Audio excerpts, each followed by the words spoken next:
The governments of the world come to you. They've asked you for backdoors. They've asked you for client-side scanning of chat messages to detect CSAM. What's your response to just be smart, just nerd harder and figure it out? It's impossible to create a backdoor that can only be used by the good guys. And the consequences of the backdoors being used by the bad guys are basically catastrophic. No company is going to go to jail for you. That said, you can arrange structures such that there are safeguards. Often the response is, well, if you change the legal foundation here, we will leave. Yeah. How real is that? It's dead serious. With all due respect to Swiss authorities and everybody else, I think it would be absolutely suicidal to continue down this path. Hello and welcome to Decoder. I'm Neil Patel, editor-in-chief of The Verge, and Decoder is my show about big ideas and other problems. Today we've got the first of a two-part series on the systems that run the world. I'm talking with Bart Butler, the CTO of Proton, a company that makes private and secure productivity software. You probably know it best for Proton Mail, which is encrypted by default, but the company also has docs, sheets, calendar, even a new AI assistant called Lumo, all built and marketed around the idea that they should be vastly more private than the similar products from big tech companies. You'll hear Bart say pretty plainly that the thing Proton sells at a high level isn't really the products themselves, but actually trust. And trust, in the software world, isn't only about the people who run the companies, but also the technology they develop and sell, and the corporate structures in place to make sure that technology is built against the right incentives. This is pure decoder bait, in other words. That philosophy and that challenge are baked directly into Proton's structure, and even its physical location. The company and its servers are based primarily in Switzerland, in part because of the Swiss government's geopolitical neutrality. Bart and I talked about all of that, of course, but I really wanted to talk to him because he's responsible for the technical construction of some very complex systems that interact with all of those complex politics. I really wanted to know how Bart translates all of those lofty ideals and concepts like user trust into real, privacy-centric products and features that can withstand all of this policy pressure. There's a lot going on in this episode. We actually ran long because we got so deep into the weeds. We first spent time talking out the broad frameworks that Proton uses before talking about the real problems of child safety, age verification, and AI, all of which are testing Proton's values with some of the highest stakes problems on the internet today. Okay, Bart Butler, the CTO of Proton. Here we go. Bart Butler, you're the Chief Technology Officer at Proton. Welcome to Decoder. Thank you. Happy to be here. I'm excited to talk to you. It feels like Proton sits at the center of an escalating, spiraling debate about how we build technology systems, how we regulate them, and how consumers can protect their data or have any control at all over their data at the center of it. Let's start at the very start. I think most people understand Proton as Proton Mail, but there's now a suite of office products or productivity products. Describe what Proton is and how you see all the products working together. Proton is an ecosystem, if you will, a collection of products that all sort of share the same DNA in the sense that they fundamentally are versions of, in many cases, versions of products you can buy elsewhere, but that are privacy preserving, right? And yes, we started with mail. We also have a VPN. We have Proton Drive, which is our file storage and photos and collaborative real-time docs. We have Calendar. We have a password manager called Proton Pass. We have Meet, which is a video conferencing software. So we have a whole collection of products that do things in some cases very similar to other products that you might be more familiar with, but are also privacy preserving. One of the reasons I was excited to talk to you specifically as Chief Technology Officer is the idea that there's a set of products that are familiar, but the company running them is going to behave better than the other company is a familiar pattern in this industry. Sure it is. And Proton's promise is that the products are actually architected differently. Yes. Right. That from the very beginning, the way the products are built is actually what makes and keeps the promise of protecting privacy, not a benevolent CEO or a benevolent board of directors. We'll come to that. There's some of that in the mix here. There's some of that too. There's some corporate structure stuff, but there are actually, I would say, two primary structural maybe, or systems. You could call them systems engineering, right? At a broader scale, but structural constraints on how Proton operates. The first is that we encrypt all the data we can, right? So if we wanted to turn around and sell that data to somebody, we can't. It's mathematically not possible for us to do it, right? This also has other benefits, right? We can't easily lose it to hackers or other interested parties. And we, there's some data that we can respond to for, say, legal requests, but, there's some data we can't, right? And this helps us, basically, we can't give up data that we don't have access to. The second is the business model. It's not, there are other SaaS players, of course, that do this. I don't think there are a whole lot of B2C consumer-based SaaS players at our size who do this, but our revenue model is getting paid by our users, right? So we don't sell ads. The products are not carrots to get people to come in and give us our data so we can sell it to advertisers, right? And that means that those users, the ones who pay our bills, pay our salaries, allow us to grow the business. If we were to betray them, then that would essentially undermine the value of the business, right? So we have tied the value of the business and the growth to the business to protecting our users so that our interests are aligned. And this is also very important because, temptations are a thing, right? People respond to incentives, and we have structurally arranged our company such that those incentives are aligned with the people to whom we have promised to protect. If I was to very reductively summarize what you just said, is we take money from consumers and what we sell them is encrypted versions of popular services that they rely on, like email, like a VPN, like an Office suite. Do you think consumers understand that what they're buying is the technology solution, or are they buying the promise of privacy, or is it some mix? Because I'm not actually sure consumers really understand at mass scale how it all works, right? They think their iPhones are listening to them. I will tell product people and engineers, in meetings about new features, if you've mentioned the word encryption to the user, you've already failed, right? People don't understand what this is. That's fine. Our goal is to make products that are as usable and as functional as our competitors, or more functional. I don't want to sound entirely derivative, right? We do have features that nobody else has that are often geared towards privacy and functionality for people who need confidential communications. However, in general, we're selling the promise. We're selling the promise that we're a different kind of company. We're selling the trust, right? And that trust is critical. Without the trust, that is where the real value of the company is. Now, that trust is backed up by technology, right?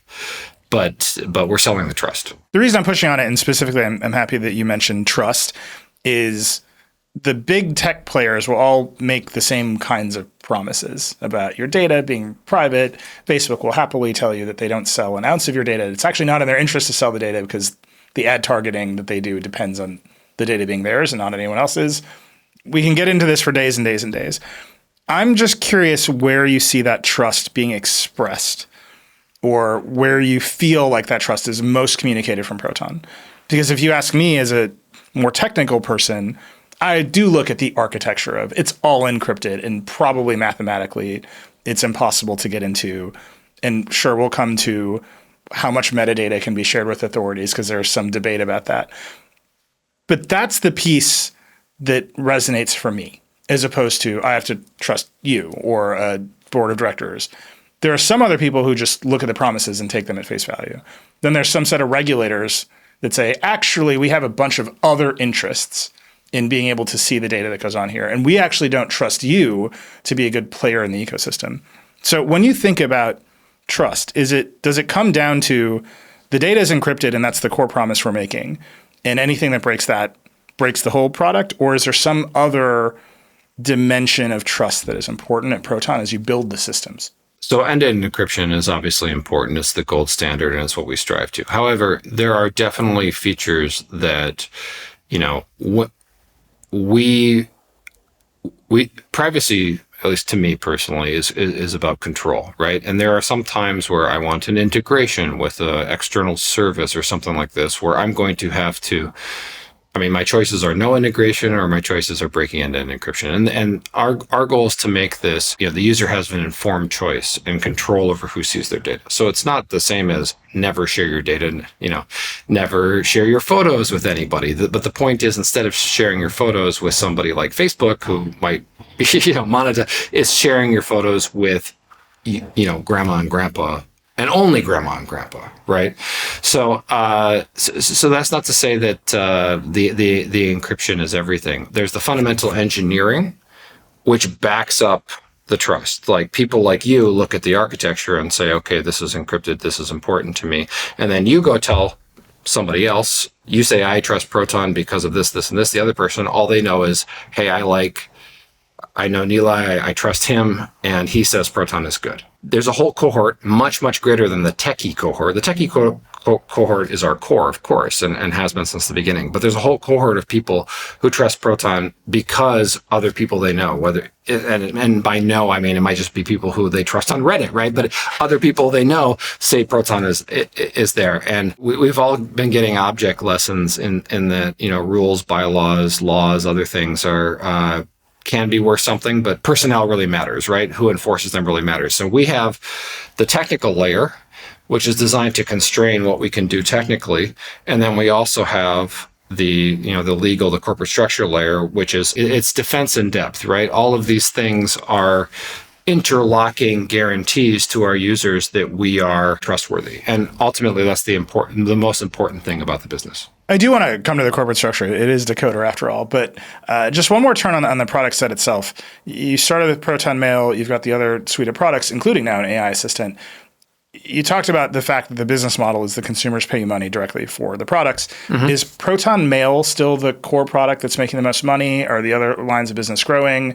How does this look? We don't disclose direct financials. Mail and VPN are the two oldest products. And as you might expect, they are the two largest products still. But, we also have a lot of people who buy bundles, and buy multiple products. We try to make the products work well together in an ecosystem. Some products are more tightly bound than others. And the new products, the more recent ones, Calendar is very tightly tied with Mail, of course, but we also have Drive and Pass. Those are not as big as the older products. They have less of a head start, if you will, but they are growing rapidly. So they all contribute, but yeah, they contribute differently. Often, I'm not going to say it's exactly how old they are, but those that have had the bigger runway are usually bigger. One of the patterns with consumer productivity software is the suites get bigger, the bundles get bigger, and then the companies realize the class of customers that will actually pay for increased productivity is enterprise. And we kind of see this over and over again in the space. Notion did it, Dropbox did it, I can go on and on and on of companies that we covered as consumer software companies that eventually pivoted to being enterprise companies. Does Proton feel that same pressure that you're going to have to go have more corporate clients, enterprise clients to grow, or are you still focused on consumer?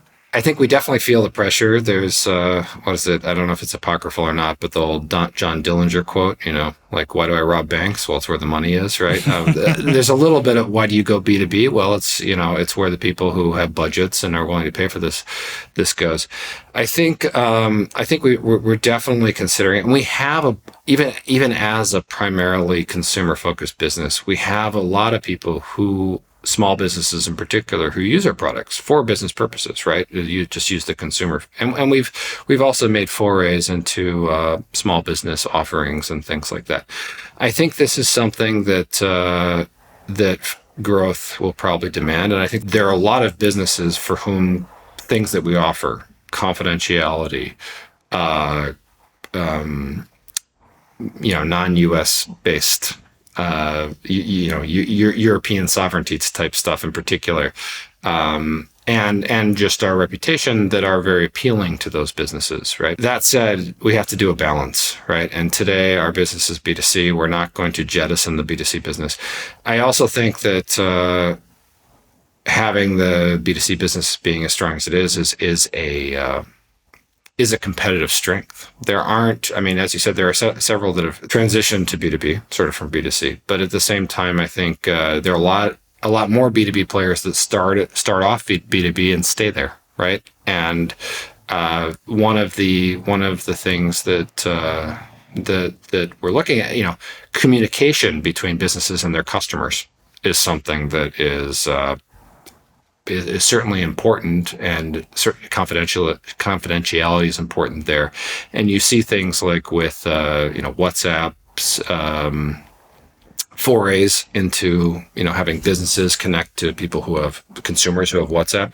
Like, I think that when the time comes to really make a push to B2B, the B2C user base and product suite will be a benefit to us. One of the tensions there as AI sort of infiltrates more and more businesses is the frontier model companies want every ounce of data. I think a bunch of big enterprises are very leery of giving a bunch of data to frontier model companies. The AI works best when they have a bunch of data. And so there's this big choice about how much of your business will you expose to Claude? How much of yourself will you expose to Claude to get the most value out of those models? Proton sits right in the middle of that with a technical architecture that you're saying would provide choice. But it also seems like the game for a lot of these companies is to just hand everything over and say, go run my business, AI. How do you see that working with your enterprise customers today? It's a fraught decision, right? It's giving all their sensitive data over, and they feel like in many cases they don't have a choice. And in some ways, that's why we developed Lumo, which is our AI offering, which I think may have left off the list before, unfortunately. But I think we just launched Lumo 2.0, which is a big revamp of the models we use. And part of that is, the goal of the Lumo project in general is to have something which integrates with the rest of our products and can do this in a safe way. This is to address this sort of trade-off between, do I give random AI companies, possibly in different countries, possibly have compliance problems, all those other things. Do I give them all my sensitive business data, or can I do it in a way that is still more protected? Now, in many ways, there are still trade-offs on our side to make, but we keep it in-house within Proton with the guarantees that we give. That should be a more attractive option for those kind of workloads, and that's what we're hoping as we develop Lumo. I think this does bring us to the Decoder questions about structure and organization, because that's where it feels like the structure has to be where the trust lies, not necessarily the technical architecture. So how is Proton structured today? How many people is it? Proton today is approximately 650 people total. That also that includes engineering, support functions, marketing, et cetera. It also includes customer support, which we do in-house. We always have. We are a corporation, Proton AG, a Swiss corporation. However, a controlling stake in Proton AG is held by the Proton Foundation, which was seeded with shares from Andy, our CEO, and other early employees, and has a controlling stake. There are other fellow travelers with I would say, a similar and somewhat similar structure. Signal and Mozilla, and our reasons are the same. We have the Proton Foundation has a controlling stake in the Proton company and is empowered to protect the mission. It's a Swiss foundation, which is I've been told, I'm not a lawyer, but I've been told is very difficult to change. And its job is sort of the guardian of the values and the mission of Proton. So if Proton, the company, were to stray from that mission, the Proton Foundation would be empowered to correct the correct course, if that makes sense. Has that ever happened? No, thus far, no. We have our founder CEO, Andy. Andy Yen he founded the company, as founder CEO implies. And as long as he is in charge, I don't think that'll be necessary. But if he gets hit by the bus, there's still there's a corporate structure which is designed to protect the mission going forward and to make sure the company doesn't stray, regardless. And because of this ownership model too, the company is insulated from, say, some sort of takeover or purchase that could also redirect its priorities. But I do say that, I think that and the tech and the business model basically are interlocking protections against us, betraying the compact that we have with our users. One of the things that strikes me as I talk to more and more companies that have transitioned to this kind of foundation model is that structure is essentially there to insulate you from the rapacious demands of capitalism, right? Like you aren't being pressured to make as much money every quarter as possible, to do the things that would lead you to make the most money. And that means maybe the technology can develop in a pure and idealistic state of protecting privacy instead of chasing the dollars. Do you feel that insulation? Right. You do have to make money and pay your employees and grow in some way. But what's the dynamic for you architecting the products? The short answer is no. And the reason for that is that we have to compete in capitalism. Our main competitor is big tech, right? Even though we are much smaller than big tech, where our users come from when we convert people, when we get new customers, they're big tech in general, right? And we have to play the same game. And our corporate motto, this might be a little cheesy, but our corporate motto is, privacy by default. And that default part is doing a lot of heavy lifting. I mentioned before that our goal is to design products which are easy to use and secure, right? There are plenty of tools that are secure and nobody but a few experts use them. And that's fine. Like I'm not criticizing the existence of those tools, but our goal is to make tools that everybody can use without understanding the cryptography, without even knowing that it's cryptography, that they can use and that are as easy to use and as feature filled as our unencrypted and essentially data mining competitors, right? It's a tall order. I'm not saying we're 100% there yet, but that is the goal. But the default word in that privacy by default means that we have to be at the scale where we can offer a real alternative to big tech. And small startups, small scale-ups, being 100 times or 10 times smaller than big tech is not going to cut it, right? And in order to do that, we need to grow. So growth is actually part of the mission, if you will. And that means that we have to be, the word not rapacious, but we have to be as hungry and as efficient and as growth-minded as we possibly can, because that's part of the mission, to grow big enough to actually challenge the paradigm. We can talk about all kinds of ways capitalism is kind of broken right now, but we have to play the game. All right, I'm going to make a comparison that you are going to hate. Okay. I'm just letting you know. I know you're going to hate it. Okay. Maybe the most famous, we'll build a foundation to protect ourselves from the demands of the market and make sure the thing is healthy, is OpenAI, which basically killed that structure in order to chase an IPO, right? And maybe they still have really important and idealistic ideas about how AGI should be developed. Well, maybe there's some people at that company who really feel that way.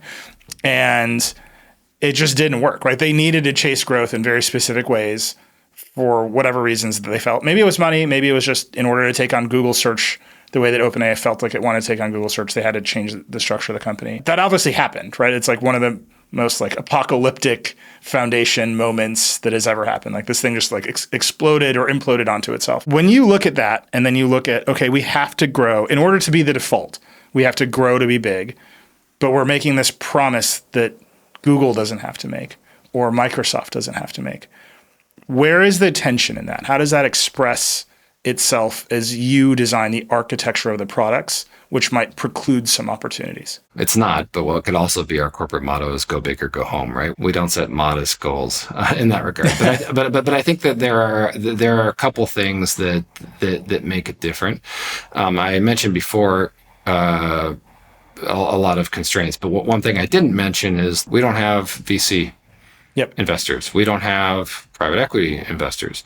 We aren't burning other people's money with VCs burning down, breathing down our necks that we must exit soon or otherwise we go belly up, right? Our goal, we built a sustainable business. We reinvest the profits from that business back into the business. And this insulates us from some of the pressure, which I'm sure OpenAI felt, given that they were, lighting enormous stacks of money on fire all the time, right? But that said, personnel is policy, right? There's certainly always this risk. And at the same time, sometimes you find it, we've found out a lot recently that sometimes, rules or otherwise, or norms or guidelines, unwritten or not, they're not worth the paper that they're written on.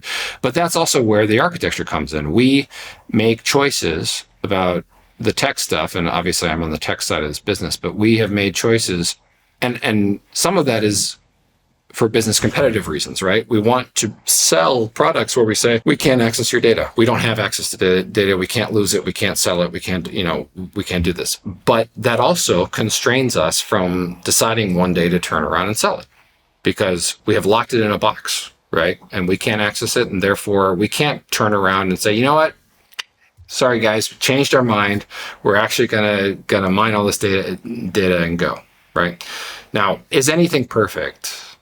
No, but I mean the structure is designed such that we have these interlocking, as I said, controls. The Proton Foundation is barred from selling Proton. Proton AG is, as far as I'm aware, right? But even if some reason, some happens and this happens, the value of Proton is in the reputation.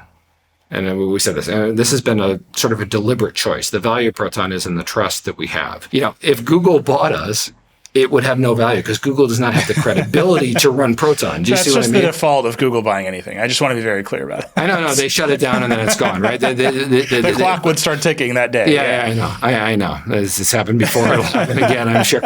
I'm sure. But the Proton Foundation structure is designed to say that, no, the company cannot be sold to a buyer, right? That's the macro structure. Just tell me about the more tactical structure inside the company that's building a product. How is Proton itself structured? Is there a team that makes the Lumo assistant? Is there a team that makes email? Is it divisions? Is it functional? How does that work? We do have a division structure, a business unit structure. We have certain products are bundled together, like mail and calendar, because they're bundled into the same division. Other ones are separate. So we have Lumo, we have Drive, we have Pass, and we have VPN. These are separate divisions. You make choices about corporate structure based on what communication you want to be easiest. Right. So that's designed to allow people to move fast and to have autonomy and make decisions within their product. And then we also have teams that work sort of cross-organization teams or support teams and things like that.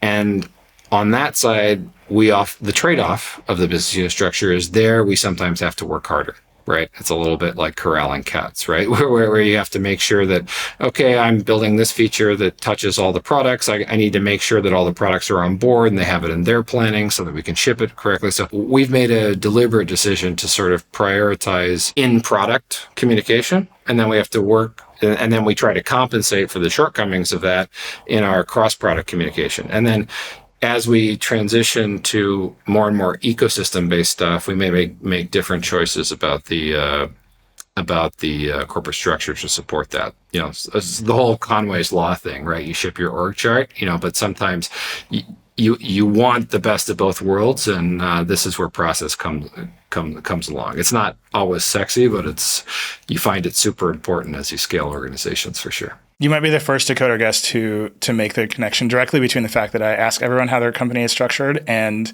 you ship your org chart, which is why I always ask, because it's the fundamental truth.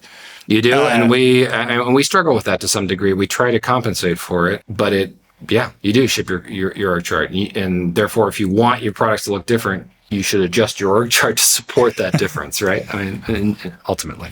The other Decoder question I ask everybody is about decisions. You have a lot of decisions to make. You are trying to build a new kind of product architecture against a lot of the same constraints as your competitors. How do you make decisions? What's your framework? We are a, founder-led company, right? Andy started Proton.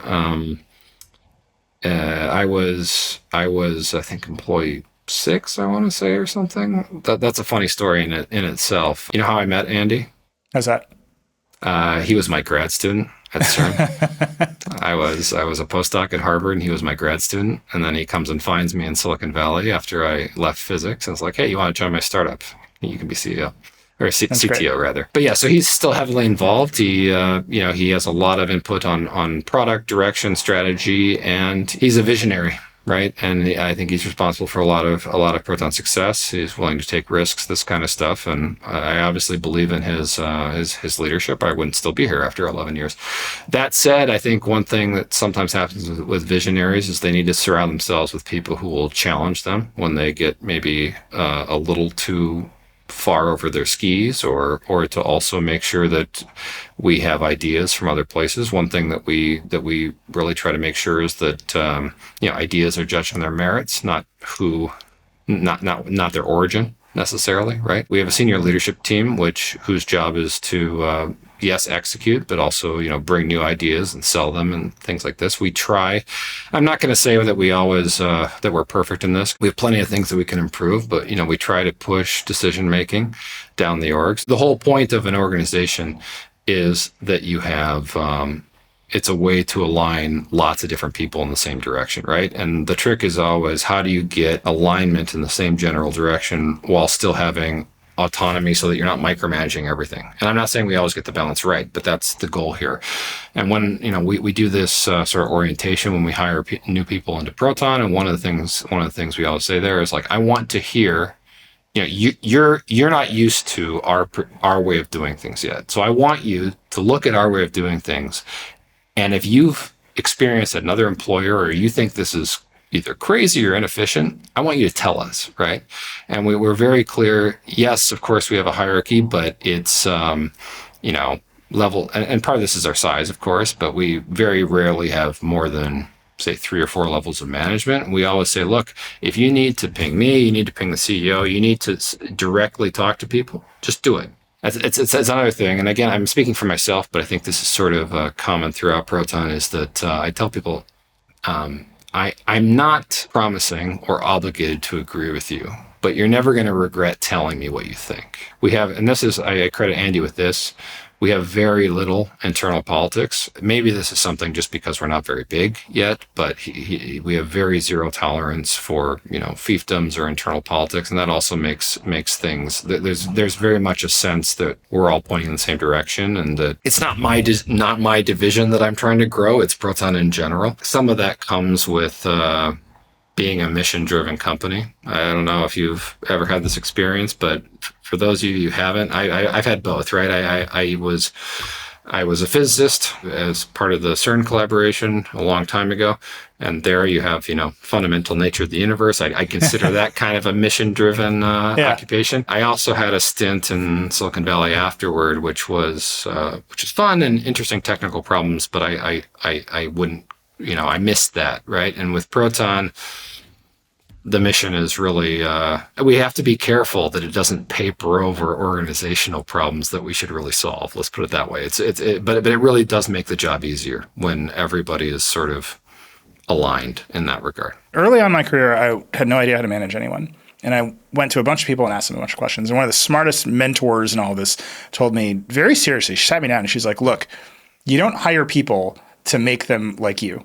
You hire people to change your organization. And I've taken that to heart, and maybe at 15 years into this, I'm like, that's actually a pendulum, right? You need people to buy into what you're doing. Otherwise, every new person you hire is going to radically disrupt what everyone else is doing, because they're maybe over-empowered and they're not actually on the same page. Proton has a mission, right? You're describing it as a mission-driven company. How do you strike that balance of, you want to hire new people and get the outside perspective on what are we doing wrong, and then not actually get knocked totally off track? Because it seems very important inside of a company like Proton. I mean, culture is extremely important. It's extremely important. That comes from the top as well, Andy. If you were to ask him what's the most important thing in any business, he'd very likely to say culture. And as a result, we're very careful about who we hire. We hire relatively slow. I think I wish we could hire faster, and maybe, I think hiring is one of the things that we could be better at, but we don't do these, massive hires, massive layoffs, things like this, because, and we don't hire so fast that we dilute the culture. Like we want to integrate people into the Proton culture, not necessarily. And yes, sometimes we have to change it, sometimes we have to evolve it, but we want that to be done in a deliberate way. I think, I also had maybe a similar evolution. I've been there through most of all of Proton's growth phases. So, early on, I wrote a lot of code. Then I was, effectively a team lead. Then I was a manager of managers. At some point, I was running all of Proton's engineering. Then I was more, handed off some of the management things, but, kept the sort of CTO technical direction stuff. And in that course, definitely made a lot of mistakes too, right?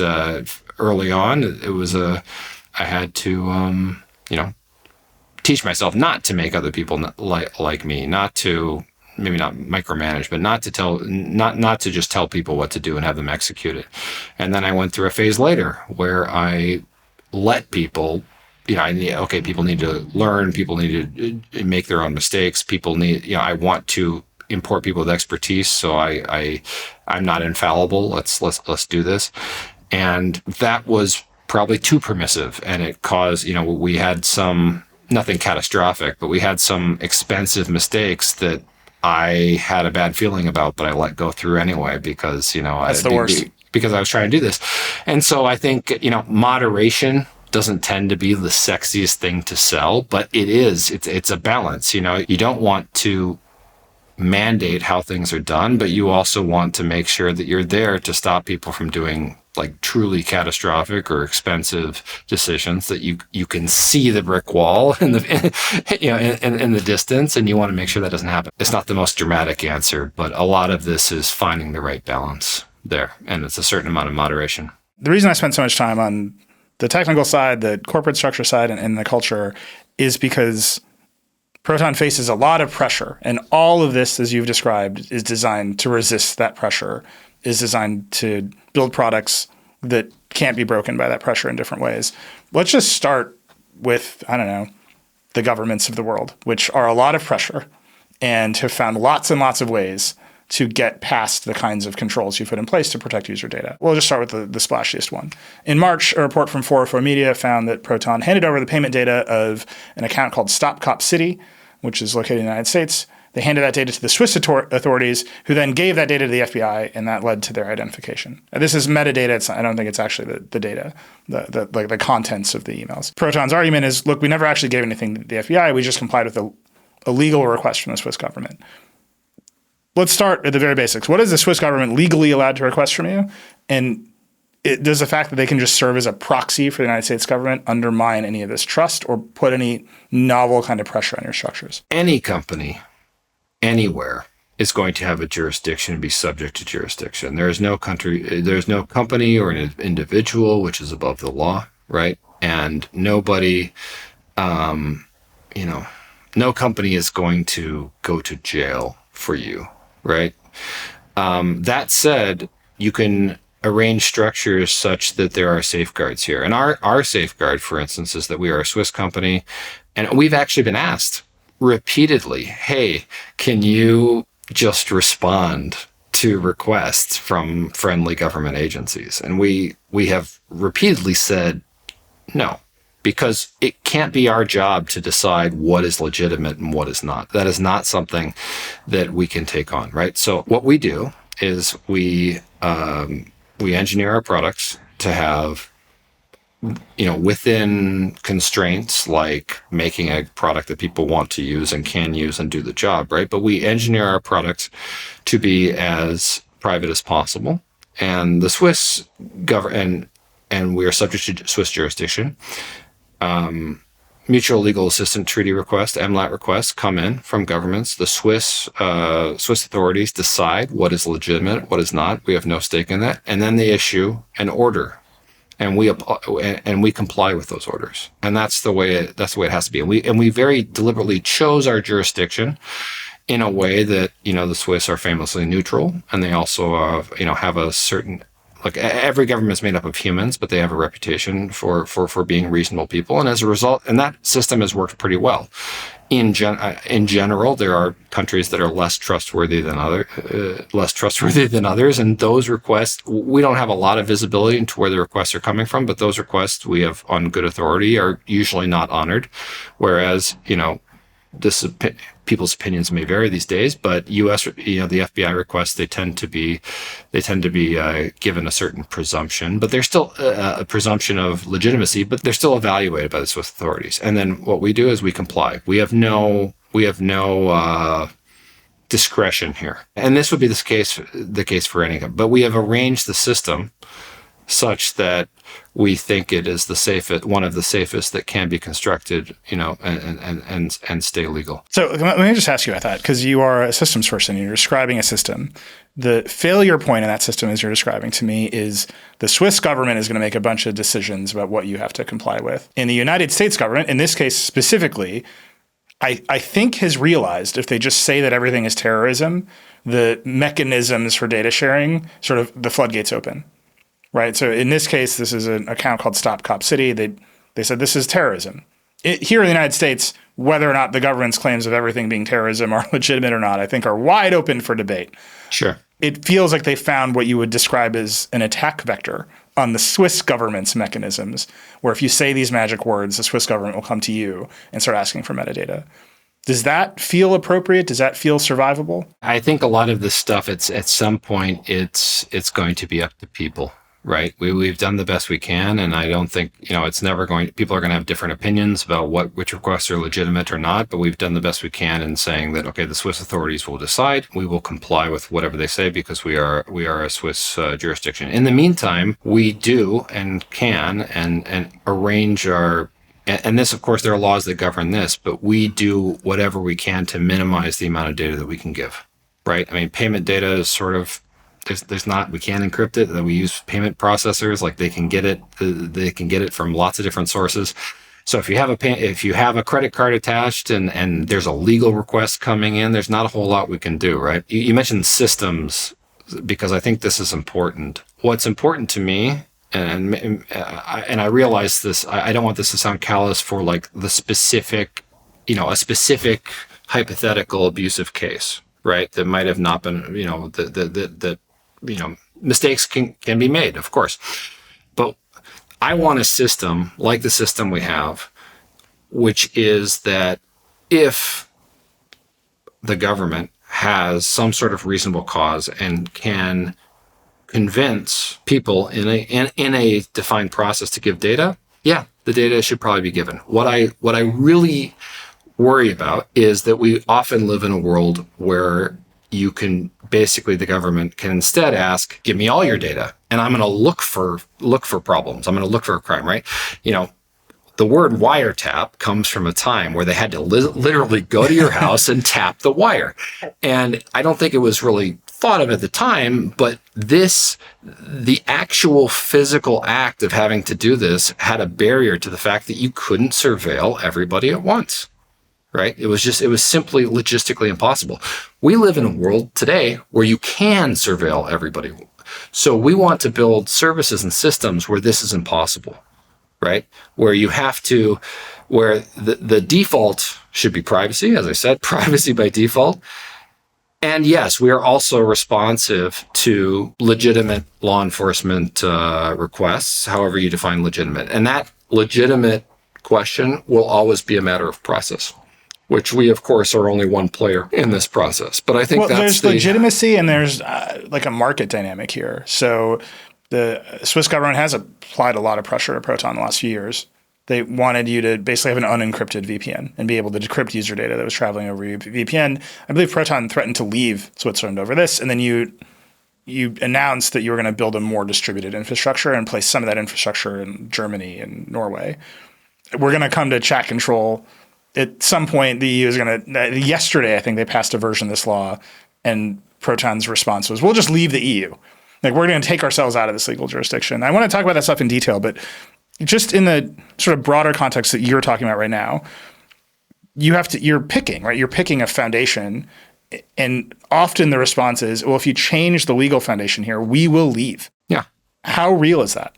It's dead serious. I mean, it's with all due respect to Swiss authorities and everybody else, I think it would be absolutely suicidal to continue down this path. Part of the Swiss brand is privacy. It's been that way for 80 years, and they have a good, via Proton largely, but also they have a good case for bringing that reputation and that economic advantages, because there's a lot of businesses, a lot of commerce that requires confidentiality to the 21st century, to the digital age, and throwing it away is I think short-sighted to say the least. But it's a serious threat. The thing about digital services is they can be moved. There's a lot of flexibility in this, and if we get truly dystopian, there may be a world where there's no place to move to. But at the moment, there are options. We hope to not have to do it. We hope that the powers that be are responsive to this and change course. That's a cost, right? I'm curious about this. It's a cost. Well, it is a cost. It's maybe not as much of a cost as you might think, right? We already have employees in different countries. We have satellite offices. We have other things. We We have data centers in Germany. We have our data centers in Norway. You know, not to be too blasé about it, but we could do a corporate inversion to somewhere else, and then say, okay, all the legal requests have to come through here, right? And all the data. How does that play encrypted. with you can't sell it, right? The part where you're like, it's a Swiss foundation, it's very hard to sell. You want to leave Switzerland and, I don't know, reincorporate in Germany. Or is the Swiss government going to stop you? I'm going to have to defer on that because I am not a lawyer. I have no idea, but I'm sure it's possible. Yeah, I'm just curious because it feels like, at least as of this conversation, NATO still exists. Germany and Norway are still in the EU. Yeah. Like, there's Swiss law, there's German law, then there's EU law. And the EU law is also getting increasingly intense about what they can scan, what can't they scan. I mentioned chat control earlier. That's the law that in the EU would require service providers to scan the contents of messages for CSAM material, for other kinds of infringing material. That's a big problem, right? I mean, I think Proton has said, we will just leave the EU if you make us do this, right? This is going to break the core promise. If you move to Germany and Norway and then the EU passes the harshest version of chat control, are you geared up to leave? Yeah. Like, how ready are you? Can you pull the switch tomorrow? Where would you go? I can't. I don't know. I have to consult with other people for that. I'm not deep in that, but it's a real threat. I know it's a real threat. I know we made some preparations about where we could possibly land for this if both the EU and Switzerland become inhospitable to this. This is there are separate things. There's the practical challenges that we all know this stuff is happening. There's a wave of, whether it be age verification or breaking encryption or stuff like this, that this seems to be in vogue right now, and it's something we are fighting on the policy front. It's, in my opinion, it's very misguided, and we are trying, and hopefully that at some point the fever breaks, and this, you cannot brand a backdoor with an American flag and say that only good people can use it, and it doesn't work like that, or a EU flag or anything like that. And maybe this comes a little bit back. So there's the practical part. What do we do if this happens? What do we do if this happens? And at the end of the day, governments hold a lot of power on policy, and you have to figure out how you can comply, or if you can't comply, you leave, you do something else, right? But there are a lot of countries in the world, and I think we can ultimately we will do what we have to. The other part, just to, I guess, use your platform a bit to make the case. This chat control, age verification, all this stuff, it's a very bad idea. And I don't want to say like there are real threats to children online, and it's not that we shouldn't take them seriously, but there are ways to do this we talked about systems thinking before and systems design. There are ways to do this that balance the appropriate concerns, that say, can gate mature material behind age gates, that don't reveal who you are, right? And once you build a system that essentially abolishes anonymity online, how long before that system, it's Chekhov's gun. How long before somebody comes along to use, if it's built, somebody's going to use it eventually for purposes that it wasn't designed for. How long until China says, hey, identify all the dissidents for me, right? Who are using this, because they have to use their ID for everything on the internet, right? We want to build systems, internet systems, that can't be commandeered like this. This is how we build Proton, but I think this principle applies to the larger internet. This is a kind of a thought experiment, right? But there was some, I'm probably going to butcher this, but there was some crazy statistic that a huge fraction of East Germans were actually employed as informants by the Stasi on the other East Germans, right? And, in the height of the Cold War. The Iron Curtain, of course, fell pretty much right before the dawn of the digital age, in some ways, the internet age, right? I think you could argue, and I think you can look at counterfactual or counterexamples like China. I think you could argue that had some of this the Eastern Bloc authoritarian regimes made it into the digital age, that maybe they would have had enough control over information to not fall anymore, right? Because it's so much easier to do this. So the fact that Facebook and Google, arguably with their ad ecosystems, have built the most sophisticated, China perhaps, but the most sophisticated surveillance systems ever built, right? And we do the most American thing ever with it, which is we use them to sell you crap you don't need, right? But that doesn't mean that's the only use for those. And the fact that those are sitting on the mantelpiece, like Chekhov's gun, waiting for somebody to pick them up and do something truly horrific with them, is a threat to free society. And all this other, all this other stuff with check control and age verification is the same thing. It's saying we have this harm, let's build a system to prevent this harm that then can be used for really nefarious purposes. We need to make sure that we don't engineer systems that threaten the existence of free society. Sorry, that was my soapbox speech, but it's something I care deeply about. No, I'm very interested in it. And the reason I asked you so much about the structure of the company and its culture and how the systems are built are because that idealism is often expressed in Silicon Valley. I've heard it from all of the big companies that you have described. I hear it from big companies today. And then the compromises creep in. And sometimes the compromises are, well, we're domiciled in the United States, so we're just going to have to listen. There's nothing we can do. You can look at our warrant canary page to see how many legal requests we're getting, and that's going to be that answer. Sometimes the compromises are, look, we have to grow. We have to get bigger, and that's it. And sometimes the compromises are, there's no way to build the system that would protect people the way we want and comply with the legal regimes. And I think encryption sits at the absolute heart of that tension.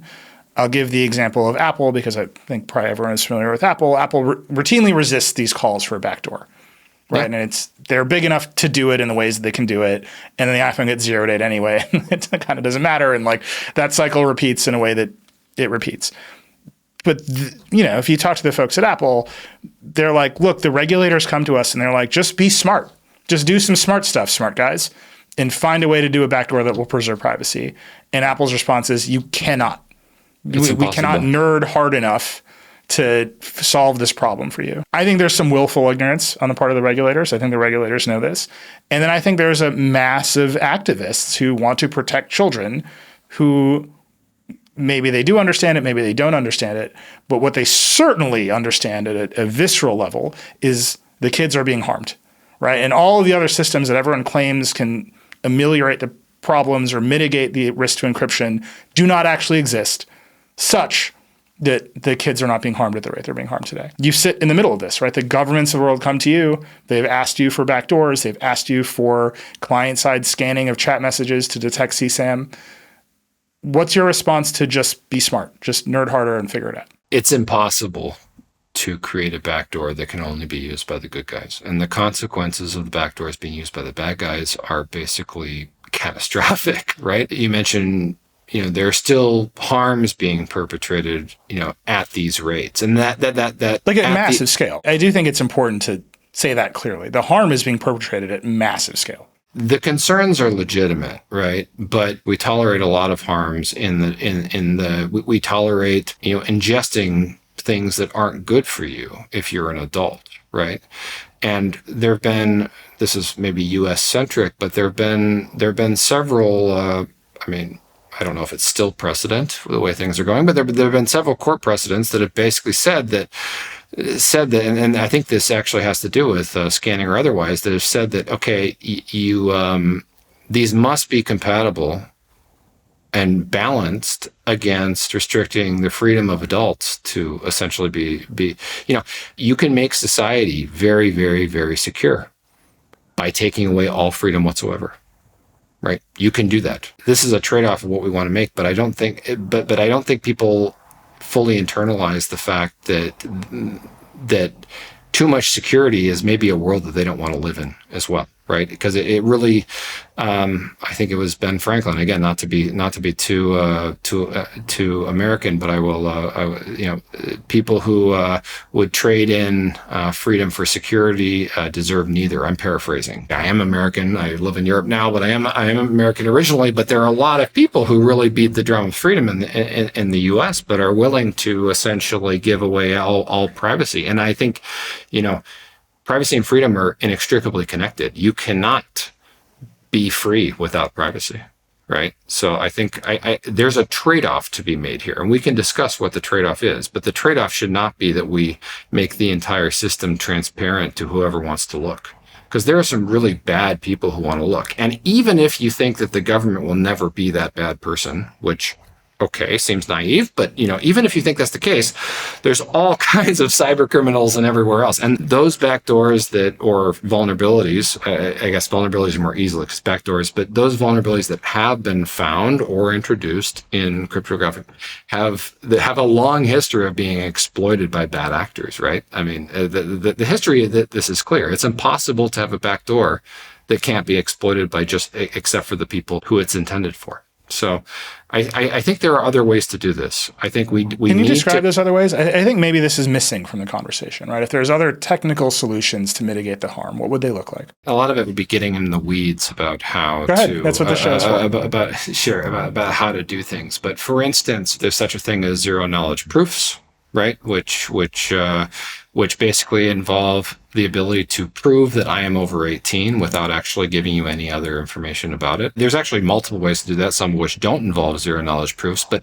these are a far cry from, say, Discord got in trouble, I forget, a month or two ago from having a security breach where, they did age verification and then they had I forget what it was, some sort of open S3 bucket or something with tons of people's IDs and stuff. Like, this is not the right way to do it. But I guarantee you that people will do this wrong. If every website has to collect your ID, we are in deep, right? So there are ways to have issuers, have, say, a trusted person issue you an ID. It can be a local credential, right? It can be a credential, and it can also be a credential that's stored in the cloud, but in an encrypted way, so the server can't see what the credential is, and then have your device selectively disclose age over 18. The site that you go to, it requires that. It doesn't have to be, this is your address, this is your name, this is whatever. It can just be, oh yes, this person has a cryptographically signed affidavit that says age over 18, let them in.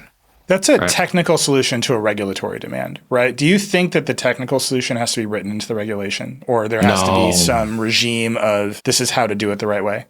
Or do you think the industry has to come together and say, we're going to do zero knowledge proofs? I think it certainly helps that the industry comes together. Like, there's a EU ID initiative, which is actually fairly good. It's not zero knowledge, but it's fairly good. There are some problems with this kind of credential. Obviously, digital credentials can be copied, so you want to make sure that it doesn't get copied and posted on the internet and used by a million people, right? So there's some anti-abuse trade-offs, right? You don't want one guy's ID from some country being used by every teenager in the US. But I would have been that teenager, just to be 100% clear. I would have absolutely been that teenager. Yeah, for sure. And I think in general, the history of writing, the timescales are just so different. The history of writing exact solutions into regulatory frameworks is pretty dismal, right? But I think that the laws that do this could write things in ways that mandate privacy protections in a way that I think has not been done. Or that would lead to the technical solution. This is kind of what I'm asking, right? The government says, look, you have to start doing age verification. The kids are looking at all kinds of weird stuff online. We have to start gating some of this content the way that we gate, porn stores physically. Okay, where we gate R-rated movies. Okay, we got to do it. And the industry is going to sort of inevitably pick the cheapest solution. We're just going to store driver's license in an S3 bucket. Sure. Or they're inevitably going to pick the solution that allows them to market that information in some way. I guess this is like, you sit at the middle of it. Your ideals and your structure prevent you from doing the cheapest, worst version of this. How do you make the industry match your values? Is it the regulator mandates the solution, which you seem to think is a bad idea? Is it they put constraints on the solution, which lead everybody to do the right thing? Where does that come from? If I knew the answer, I would be pushing it. But partnerships are one of them. I think certainly regulatory guidelines about what you can store, what you can't store, how much you can know about your customers is probably key. This gets into maybe competition stuff a little bit, but a lot of potential harms also comes from full vertical integration of a lot of stuff. So, mandating that things be separate entities and thus I'm not going to flush that out, right? And this talk, but this can do a lot to prevent certain types of harms and temptations to abuse stuff. But I think regulation and having privacy requirements in the regulations is certainly the first step, and that compliant implementations there at least have that baked in. I think also, and this is hard, pushing it on the operating system manufacturers is also, it can also be kind of dangerous because it helps entrench those choke points, right? We already have a lot of choke points where Google and Apple, have these. It's funny, Apple really is pushing against this. But Apple loves to be entrenched as a choke point. Why do you think they're pushing against being the age verifier? It's a good question. I don't actually know. You'd think that they would jump at it, right? I mean, they certainly love being the choke point of the App Store and charging everybody 30%. I know you have been in a fight, like Proton has been in a fight with Apple over App Store policies.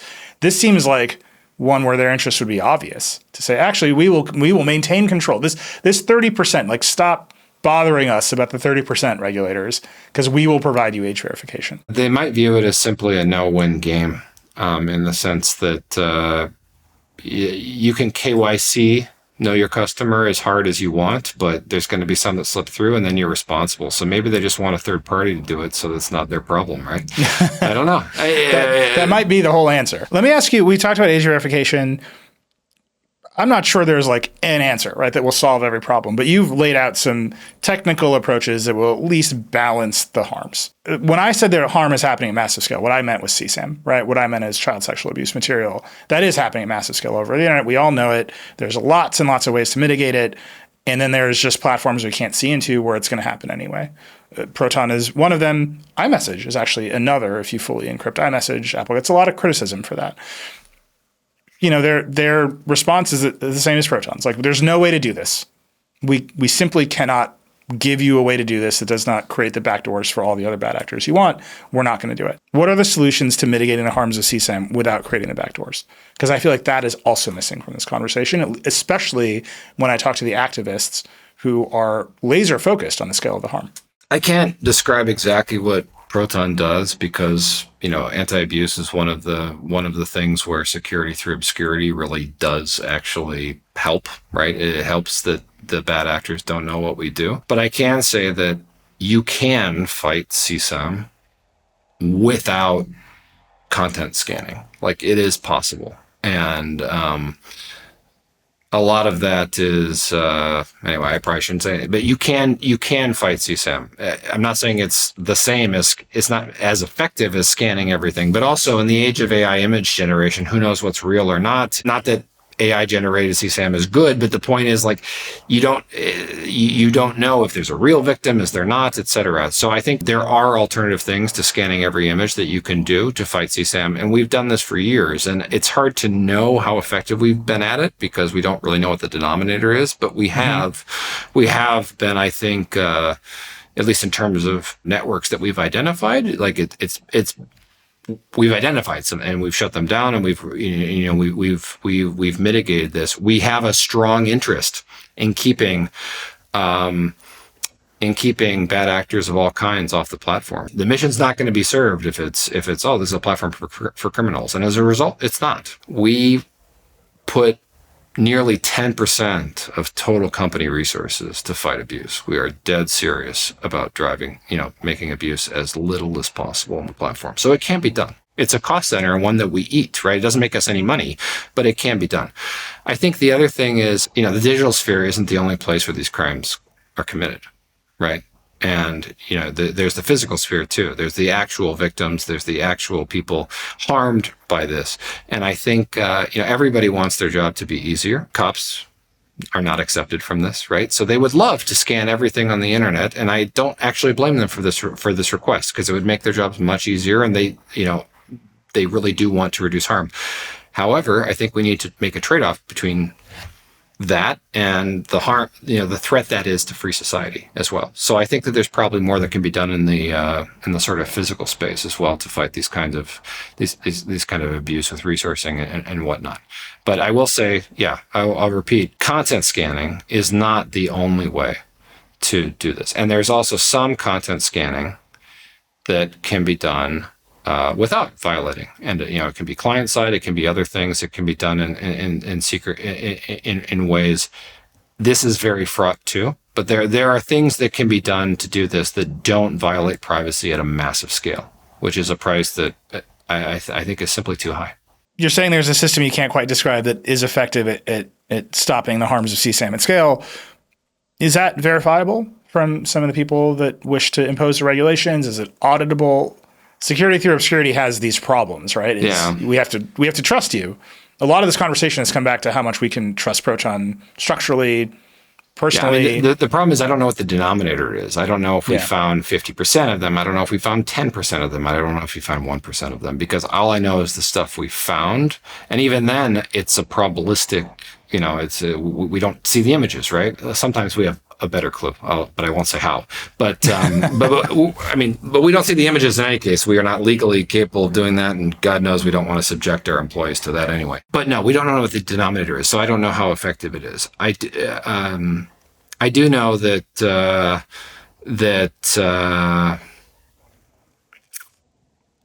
we can correlate this to some degree with the kind of legal requests we get, and that those are pretty few and far between, right?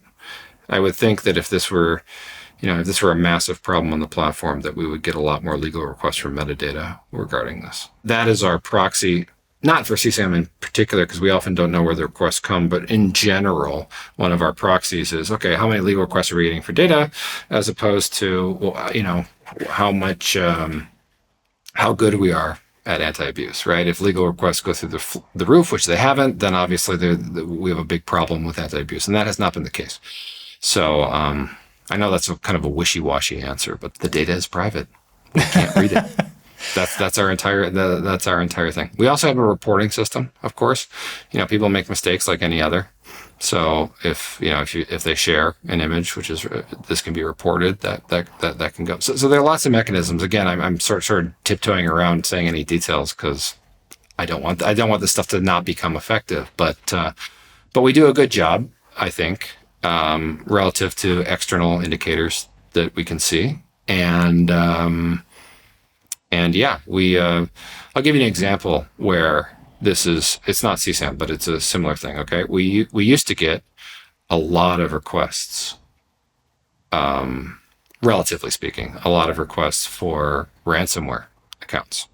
Okay. Because people would go to Proton, they said a Proton email that you would, I don't know, with a Bitcoin something, right? Whatever.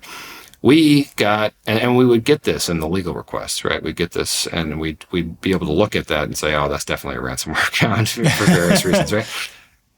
We got really, really good at killing ransomware accounts. And now when we still occasionally we'll get them, but they'll have been disabled by us for abuse 6 months before we get the legal request, right? So this I'm using the ransomware as an analogy. But we do have kind of a feedback loop. So there's something in your system. There's some set of indicators that you can detect, and you're just not going to tell me what they are. But there's some set of indicators of how an account operates in your system that lets you know what it's being used for? Yes. Has any government ever asked you what that set of indicators is? No. Interesting. I'm just hopefully that doesn't happen today. Cops, if you're listening, forget that you heard any of this.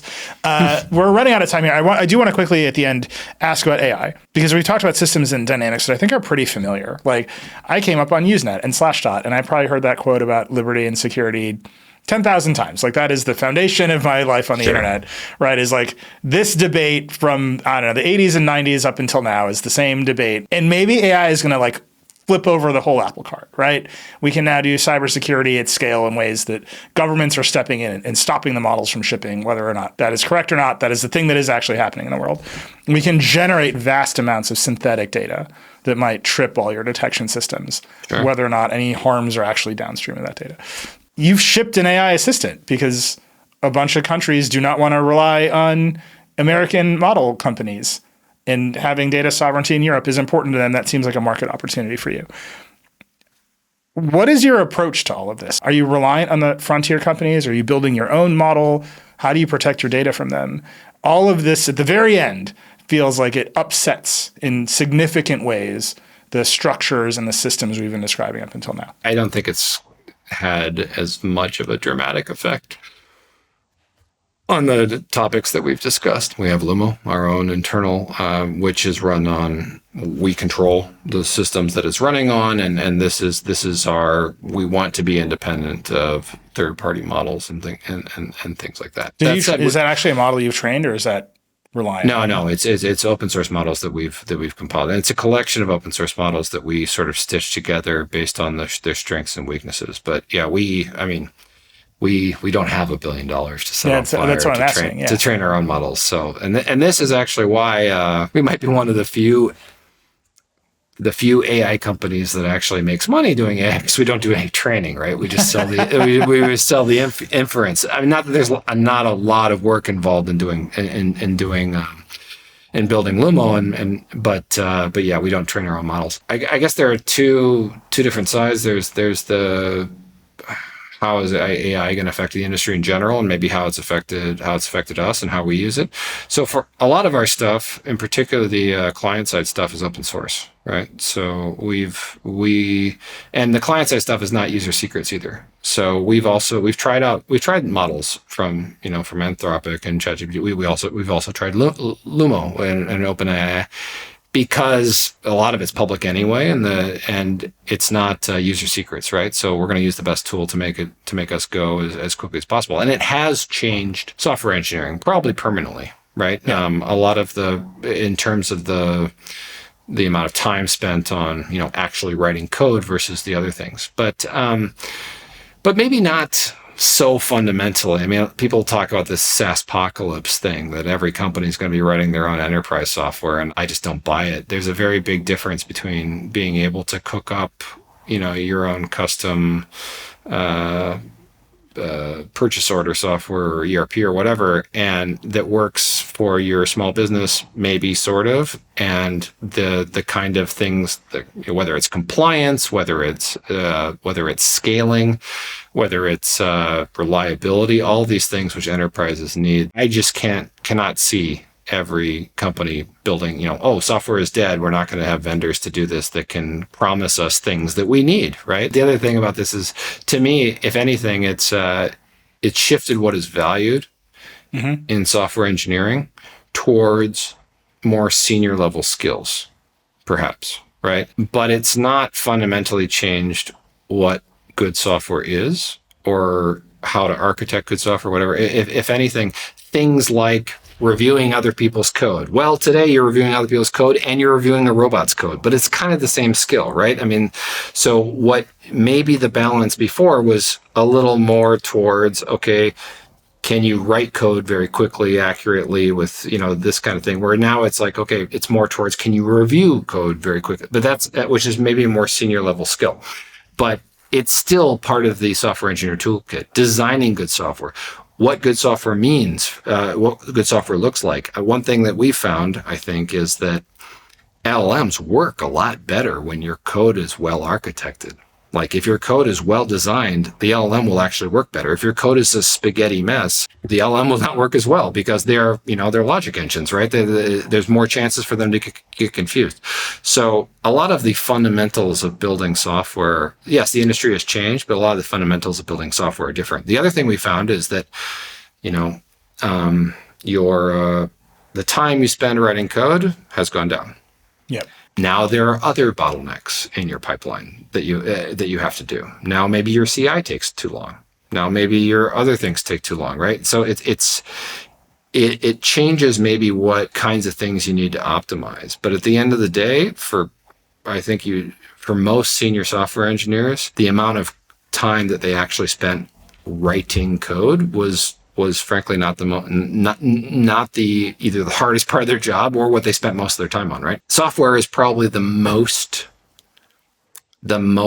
affected industry and the most tractable industry for LLMs that I've seen, at least so far. Obviously there are other uses for it, but it's software, it's rule based, you can test for correctness, you can mitigate a lot of the things that LLMs might kind of go off the rails and hallucination. At the end of the day, you need working code, right? So you can test this kind of stuff. So you can mitigate a lot of the problems with LLMs. Software is your best case scenario. And even then, from what I've seen, it's an evolution. It's not a revolution. It's definitely a big change, but it's largely a productivity change, not a dump everything, start over. Maybe I'm wrong about that. Maybe as models improve, it'll get more and more dramatic. But at the moment, it's a hell of an opportunity for productivity. But I think the fears, and software is what I know best, but I think the fears are a little overblown. Let me ask you on the other side of that, right? You mentioned earlier, now it is possible to look at all the emails and do mass surveillance. Anthropic rolled up to the United States government. It's like, you can do this with our model. We don't want you to, because we don't actually think it's good enough. And we think there's like real problems with doing that. You're faced with that as well, right? You have your own internal AI model. Your users are probably generating more data inside of your systems than ever before with AI. It just seems like a thing that happens when you add AI to a system. The models get better when you feed them more data. They have a voracious appetite for data. That's a lot of pressure on, we're going to keep everything private, right? It's a lot of pressure on who gets to see your stuff and why do they get to see it and what can they do once they have it. And the value of having it seems to be going up, right? The value of collecting all the data seems to be going up. How do you respond to that, even as you have to roll out AI systems in order to compete with the big tech that is putting it literally everywhere? I mentioned before is, privacy is control. Privacy is sort of self-determination in the sense that you control your data and you control who it's shared with. And maybe that who is an AI system, right? And maybe, and that's okay. But, and I think as long as this is sort of an opt-in thing from the user, this is actually an internal debate, but we already have features, like for instance, okay, we have a mailing list feature, okay? I promise this has something to do with it's a big build. Here we go. We have a mailing list feature, and that feature is done in a way that it is private. I send you an email, or I send the mailing list an email. It sends the email to everybody else. The system doesn't see it. Okay. But if you want people outside Proton in your mailing list, then we can't do end-to-end encryption anymore. We have to turn it off, right? So when you add external people to your mailing list, you're prompted, hey, do you want to turn, external recipients, you need to turn off end-to-end encryption. The user says yes, okay, because that's part of their workflow, they need it. And at that point, we still don't save a copy, right? Everything saved on Proton is encrypted at rest. However, we do have the clear text email going through our system because we need to send it out to whoever the external recipients are. That's the kind of model I see in the future with some of these. And it's not just AI systems, it's also integrations. And especially as we get more into business clients and stuff, I need this integration into my CRM, right? I'm going to choose to share this mailbox with my CRM. That's okay. That can be a decision. It's our job to build a user interface which communicates what the consequences of that are, right? But privacy is fundamentally, it's not about not sharing stuff. It's not about not sharing your photos. It's not about not sharing your data with third parties. It's about sharing the data with third parties who you choose, right? And not just by default with everybody, which is sort of the paradigm that's been the big tech paradigm for Web 2.0 or whatever you want to call it the last 2 decades. So I think that I think we can reconcile this with the Proton thing, because it was never just about the encryption. Like the encryption is a tool to the end. It's all about, hey, the fact that I store data on somebody else's computer on the internet does not mean that I give them control to do whatever they want with it, or that I trust them not to lose it. So we're going to try and build a system where I retain that control and I can still participate, in modern services, modern online services, right? I feel like we're going to have you back soon to see how that's all put to the test. Like, this is new. Yeah. And I feel like we're in the next couple of years, we'll find out more. So we'll have you back soon. You've given us so much extra time. Bart, thank you so much for being on Decoder. Thank you. Thank you so much. It was a blast. I'd like to thank Bart Butler for taking the time to speak with me, and thank you for listening. I hope you enjoyed it. If you'd like to let us know what you thought about this episode or really anything else at all, drop us a line. You can email us at decoder@theverge.com. We really do read all the emails. Or you can hit me up directly on Threads or Blue Sky. If you like Decoder, please share it with your friends and subscribe wherever you get your podcast. Decoder is a production of The Verge, part of the Vox Media Podcast Network. We'll see you next time.